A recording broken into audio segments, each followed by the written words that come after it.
Hello friends, मेरा नाम है प्रणव पाठक और मैं आप लोगों का स्वागत करता हूं अपने चैनल मैथमेटिक्स विद प्रणव में। 12th क्लास की फ़िज़िक्स हम लोग पढ़ने चल रहे हैं, जिसमें पहला chapter Coulomb's law and electric field चल रहा है। इसे मैंने उठाया है, सबसे पहला चैप्टर है। तो मेरा पहले ये आपसे विनम्र निवेदन है कि अगर आपने मेरे पिछले वीडियो लेक्चर्स को नहीं देखा है तो पहले उन्हें देखें, फिर इस लेक्चर को देखें, तब आपको ये ज़्यादा समझ में आएगा। तो आइए, हम लोग कल इलेक्ट्रिक डायपोल तक पहुंच गए थे। आज हम इलेक्ट्रिक डायपोल के एक्सिस और परपेंडिकुलरली इलेक्ट्रिक फील्ड कैलकुलेट करेंगे। कैसे कैलकुलेट करेंगे? First position on the axis of dipole. First position on the axis of dipole. क्या निकालना है? इलेक्ट्रिक फील्ड निकालना है। Electric field on the axis of the dipole. जैसे मान लीजिए ये एक चार्ज है माइनस क्यू और ये एक चार्ज है प्लस क्यू। इन दोनों के बीच की डिस्टेंस है, आप जानते हैं, इसको हम दो पार्ट्स में तोड़ सकते हैं। L 2QL होती है, 2L होती है डिस्टेंस, जिसे हमने L और L लिख दिया। इसका सेंटर ये होगा O। इससे R डिस्टेंस पर या X डिस्टेंस पर एक पॉइंट है जहाँ पे हमें इलेक्ट्रिक फील्ड इंटेंसिटी कैलकुलेट करनी है। इसके सेंटर से R डिस्टेंस पर एक पॉइंट है, यानी ये जहाँ पे हमें इलेक्ट्रिक फील्ड इंटेंसिटी कैलकुलेट करनी है। अब आप ध्यान से देखें तो माइनस क्यू के कारण इस पर जो इलेक्ट्रिक फील्ड इंटेंसिटी होगी, अगर यहाँ पे हम टेस्ट चार्ज रख देते हैं तो अंदर की ओर होगी, यानी इस तरह ये होगी E1, और E2 इस तरफ होगी, बाहर की तरफ रिपल करेगी ये। अगर यहाँ पर टेस्ट चार्ज रखा गया तो E2 ये होगी इलेक्ट्रिक फील्ड इंटेंसिटी इन दोनों के कारण। नई बात समझ में आई?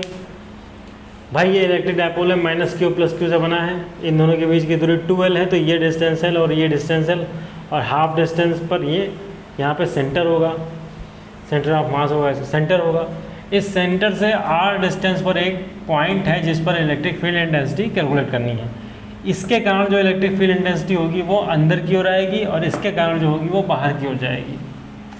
लेकिन इसके कारण जो इलेक्ट्रिक फील्ड इंटेंसिटी है, यानी कि E1, उसकी यहाँ से यहाँ तक डिस्टेंस R प्लस L है और इसके लिए डिस्टेंस R माइनस L है। तो यानी कि E1 जो होगी हमारी वो क्या होगी? आप ध्यान से देखिएगा और समझने की कोशिश करिएगा। 1/4 pi epsilon not into K into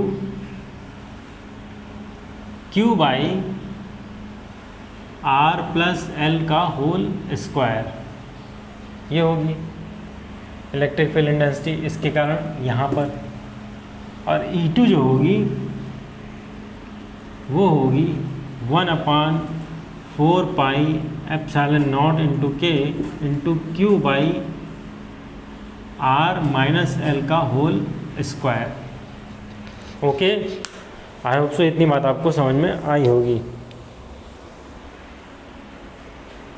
अब नेट, चूँकि ये जो है इससे कम दूरी पर है, तो इसके कारण जो इलेक्ट्रिक फील्ड होगा वो ज़्यादा होगा, यानी E2 बड़ा होगा और E1 छोटा होगा, क्योंकि प्लस चार्ज के ये डिस्टेंस नज़दीक है और माइनस चार्ज के डिस्टेंस ये नज़दीक, ये डिस्टेंस दूर है।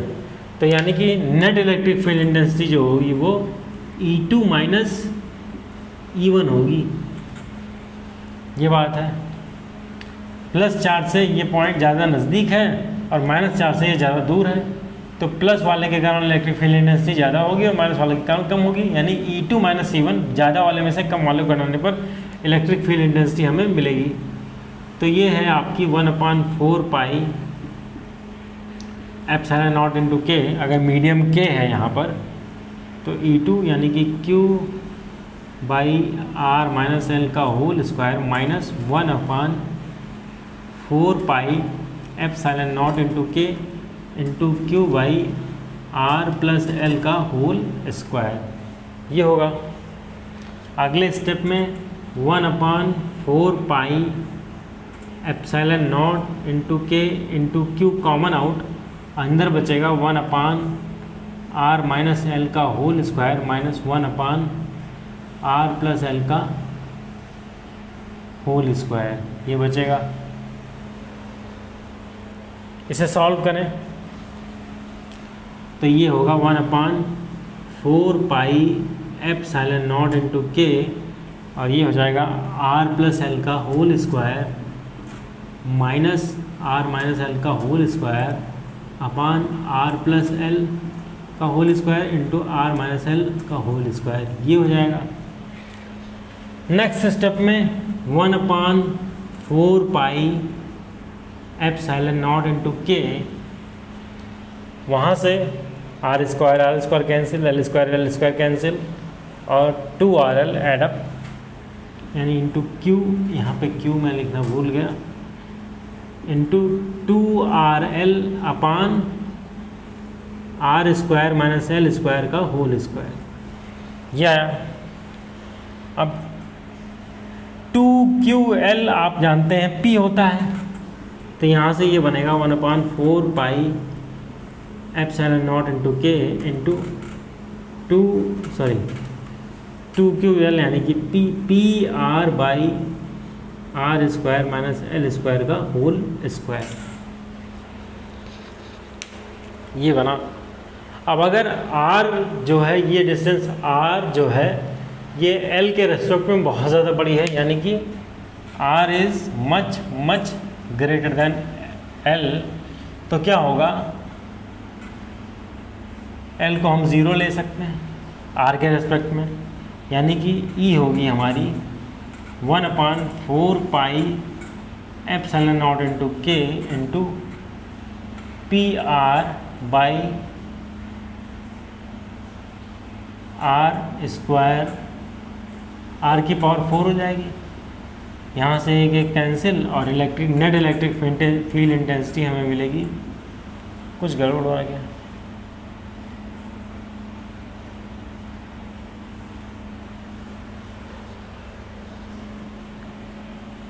To QL 12 into q 1/4 pi देखता हूँ अभी, epsilon 0 not into p by r q, 2 आना चाहिए भाई, माइनस आर प्लस एल, ओ हो, यहाँ पे 4rl होगा, 4rl यानी कि 2pr, यानी कि यहाँ पे 2pr और 2p बाई आर क्यूब, ये है आपका resultant electric field intensity at this point. Okay, I hope so आपको बात समझ में आई होगी। बहुत आसान बात है, बस थोड़ा सा दिमाग आपको लगाना है। क्या करना है हमने, आइए फिर से समझते हैं। ये एक इलेक्ट्रिक डायपोल है -q + q, इन दोनों के बीच की डिस्टेंस 2l है, जिसको हमने सेंटर से काटा तो l और l डिस्टेंस बची। अब इस सेंटर से r डिस्टेंस पर एक पॉइंट p है जिसे जहाँ पर हमें इलेक्ट्रिक फील्ड इंटेंसिटी कैलकुलेट करनी है। -q के कारण इलेक्ट्रिक फील्ड इंटेंसिटी अंदर की ओर होगी अगर यहाँ पे हम एक टेस्ट चार्ज रख दें, और +q के कारण बाहर की ओर होगी। लेकिन +q इसके नज़दीक है, इसलिए इसके दौरान इलेक्ट्रिक फील्ड इंटेंसिटी ज़्यादा होगी, और -q इससे थोड़ा दूर है, इसलिए इसके द्वारा इलेक्ट्रिक फील्ड इंटेंसिटी कम होगी, यानी नेट इलेक्ट्रिक फील्ड इंटेंसिटी इसमें से इसको घटाने पर मिलेगी। यानी E1 और E2 वो वैल्यू हमने निकाली, जो कि कैसे आया, फिर E = E2 - E1 जैसे भी आया, जो हमने आपको क्लियर किया है। फिर यहाँ पे 1/4 पाई एप्सिलॉन 0 के इंटू क्यू कॉमन है, कॉमन निकाल लिया। फिर अंदर जो बचा उसको सिंप्लीफाई करने पर ये आया। फिर यहाँ पे अगर R बहुत बड़ा है, R चूँकि बहुत बड़ी डिस्टेंस है और L बहुत छोटी होती है, मैंने आपको कल बताया था कि इलेक्ट्रिक डायपोल जो है वो मॉलिक्यूल्स और एटम्स के अंदर पाया जाता है, उस तरह से डायपोल बनते हैं। तो आप सोच सकते हैं कि डिस्टेंस कितनी ज़्यादा कम होगी। तो ये डिस्टेंस अगर आर के रेस्पेक्ट में बहुत ज़्यादा कम है तो एल को हम 0 ले सकते हैं। वही हमने यहाँ पे किया, एल को 0 लिया तो ये r की पावर 4, r से r कैंसिल और ये हमारा 2p/r3। ओके, ये on the axis of the dipole electric field intensity थी। अब हम चलेंगे इसके परपेंडिकुलर डिस्टेंस निकालने, सेंटर के परपेंडिकुलर डिस्टेंस निकालना। इसे बैक जाके आप समझ सकते हैं, मैं इसे इरेज कर रहा हूँ। आई होप सो कि आप क्लियर होंगे, इससे समझ में आ गया होगा आपको अच्छे से। बहुत आसान था। On the axis of the dipole, अब जो है perpendicular to the dipole, equatorial line, electric field on equatorial line, equatorial line, equatorial line of dipole.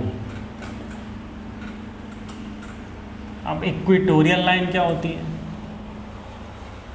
समझिएगा। मैं इसे साइड में बना रहा हूँ, यहाँ पे ये है हमारा -q, ये है हमारा +q, दोनों के बीच की डिस्टेंस l है, ये l, ये भी l। यहाँ पर आपको इलेक्ट्रिक फील्ड इंटेंसिटी कैलकुलेट करके बतानी है, यहाँ पर इस पॉइंट पर, जो कि इसके इक्वेटोरियल लाइन पर स्थित है। इक्वेटोरियल लाइन मतलब दोनों के बीच की डिस्टेंस के हाफ पर जो पॉइंट परपेंडिकुलरली हो उस पर हमें निकालना है। तो पहले इन दोनों को मिला दीजिए, ऐसे मिलाया हमने, इसको भी मिला दीजिए, हमने मिलाया। अब क्या करें, मान लेते हैं ये एंगल थीटा है, तो ये एंगल भी थीटा होगा, क्योंकि जितनी डिस्टेंस यहाँ होगी उतनी डिस्टेंस यहाँ से भी होगी। ये क्या है, आपका इलेक्ट्रिक डायपोल है चूँकि, और ये डिस्टेंस अगर हम आर इससे माने, जस्ट मिनट, आर हम इसे मानते हैं, इस डिस्टेंस को आर मानते हैं। ये डिस्टेंस अगर आर है और ये एल है तो ये √r² + l² होगी। और सेम बात इसके लिए भी। अब -1 के कारण जो इलेक्ट्रिक फील्ड इंटेंसिटी होगी यहाँ पे, अगर यहाँ पे एक टेस्ट चार्ज रख दिया जाए, ये पॉइंट P है, -q के कारण जो इलेक्ट्रिक फील्ड इंटेंसिटी होगी वो अंदर की ओर आएगी, इस तरह आएगी, ये होगी E1। और +q के कारण जो इलेक्ट्रिक फील्ड इंटेंसिटी होगी वो बाहर की ओर जाएगी, यानी कि ये कुछ इस तरह होगी, ये होगी E2। ओके, अब इन दोनों के कारण नेट इलेक्ट्रिक फील्ड इंटेंसिटी कैसे निकालेंगे हम, वेक्टर सम से, वेक्टर सम से निकालेंगे। अगर यहाँ पे एक लाइन ऐसे ड्रा कर दी जाए तो ये एंगल थीटा हो जाएगा,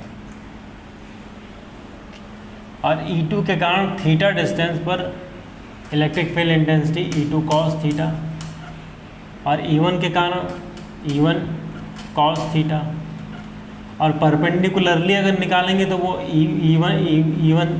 E2 sin थीटा और E2 cos थीटा, वो दोनों एक दूसरे को कैंसिल कर देंगे। नहीं आ रही बात समझ में भाई। ये जो हमारा E है, इलेक्ट्रिक फील्ड इंटेंसिटी है, इसे हमने दो कंपोनेंट में तोड़ा। एक कंपोनेंट एक्सियल पॉइंट पर आएगा, एक परपेंडिकुलर पॉइंट पर आएगा। दोनों को जब हम जोड़ेंगे तो यहाँ E2 sin थीटा और E1 cos थीटा दोनों की न्यूमेरिकल वैल्यू चूँकि बराबर ही होगी, इसलिए एक दूसरे को कैंसिल कर देंगे, जबकि E1 cos थीटा और E2 cos थीटा आपस में जुड़ जाएंगे, क्योंकि ये एक ही डायरेक्शन में है।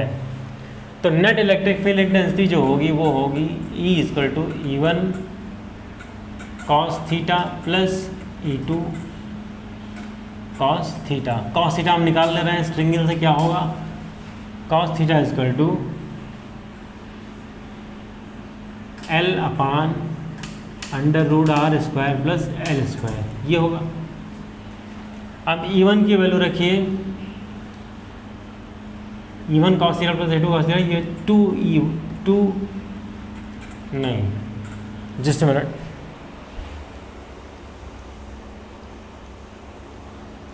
या 2e cos theta, 2e cos theta.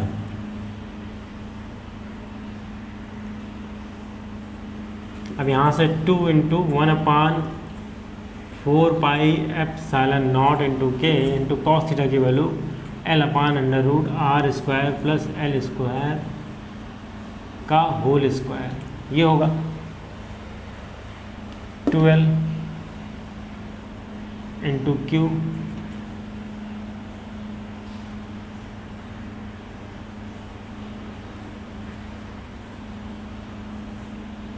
Just minute, Q by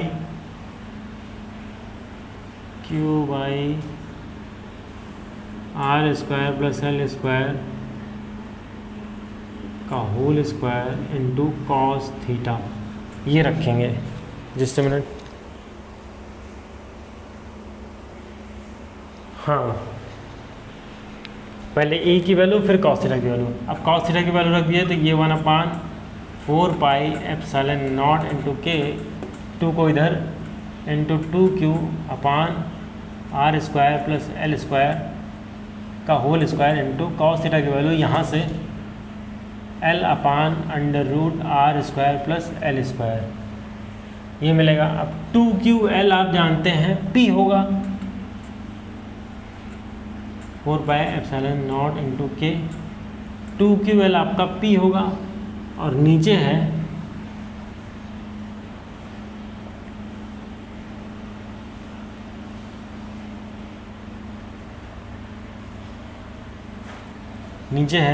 r² plus L² की पावर 2 प्लस r² प्लस 2² का स्क्वायर नहीं होगा, अंडर रूट के कारण स्क्वायर हट जाएगा, ये हो जाएगा इसकी पावर 3/2